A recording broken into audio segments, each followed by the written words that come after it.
বন্ধুরা, আপনারা যারা পেঁপে চারা রোপণ করবেন বলে ভাবছেন বা পেঁপে বাগান করবেন, কীভাবে করবেন তা আমি একটু প্রসেস করে দেখিয়ে দেবো।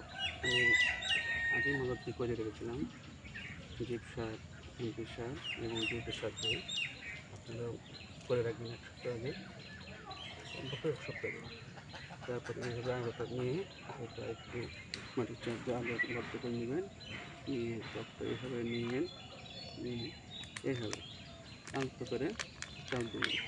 খেয়াল রাখবেন যাতে মাটির চারা টপের চারা না পড়ে এবং সেগুলো ভেঙে না যায়। এরপরে এভাবে নিয়ে একটু দক্ষিণ দিকে অ্যাঙ্গেল করে চারাগুলো বসিয়ে দেবেন। দেওয়ার পরে এইভাবে চারা টপের চারা থাকবে, মাটি টিপে দেবেন। ফেলেবেন যাতে টপের যে গোড়া ভাগ এর উপরে মাটি না পড়ে, এইভাবে দিয়ে রাখবেন। আমার যদি এখানে পেঁপে চারার অনেক কটি গাছ আছে, ওর মধ্যে আমি দুটি রেখে বাকিটা তুলে দিলাম।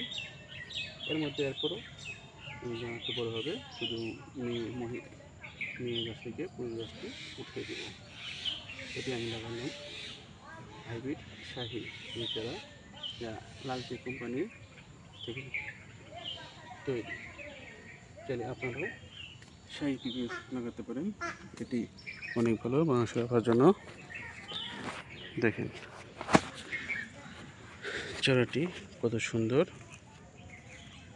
আপনিও চাইলে হাইব্রিড পেঁপে চাষ করতে পারেন। ধন্যবাদ।